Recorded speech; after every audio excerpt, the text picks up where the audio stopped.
మనం ఇంట్లో పెద్దవాళ్ళతో మాట్లాడేటప్పుడు కొన్నిసార్లు అలాంటి పిచ్చి మాటలు మాట్లాడకు, తథాస్తు దేవతలు తిరుగుతుంటారు, తథాస్తు అంటే నిజమైపోతుంది అని అనడం వినే ఉంటాం. అసలు ఈ తథాస్తు దేవతలు ఎవరు? వారు నిజంగానే ఉన్నారా?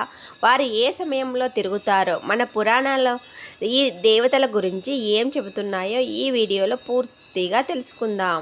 మన పురాణాల ప్రకారం తథాస్తు దేవతలు మరెవరో కాదు, సూర్యభగవానుడి కుమారులైన అశ్వనీ దేవతలు. సూర్యదేవుని భార్య అయిన సంధ్యాదేవి ఆయన వేడిని భరించలేక తన ప్రతిరూపమైన ఛాయాదేవిని అక్కడ ఉంచి తన గుర్రం అశ్వనీ రూపాన్ని ధరించి కురుదేశంలో తపస్సు చేయడానికి వెళ్తుంది.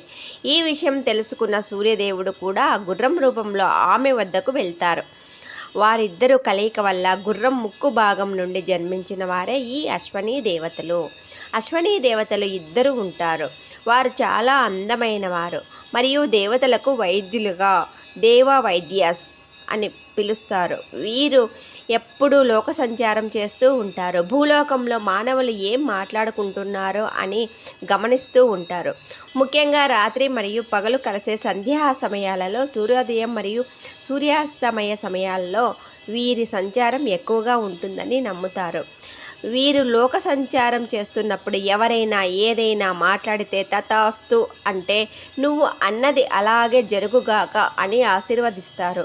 ఆ సమయంలో మనం ఏదైనా కోపంలోనో బాధలోనో అనరాని మాటలు లేదా అమంగళకరమైన మాటలు అంటే అవి నిజమైపోయే ప్రమాదం ఉంది.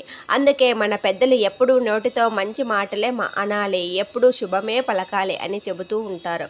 కాబట్టి ఇకపై మాట్లాడేటప్పుడు నెగిటివ్ మాటలు మాట్లాడకుండా ఎప్పుడు నాకు అంతా మంచి జరుగుతుంది, నేను అనుకున్నది సాధిస్తాను అనే పాజిటివ్ మాటలనే మాట్లాడండి. ఈ సమాచారం మీకు నచ్చితే వెంటనే వీడియోను లైక్ చేసి మరిన్ని భక్తి విశేషాల కోసం ఛానల్ సబ్స్క్రైబ్ చేసుకోండి. ధన్యవాదాలు.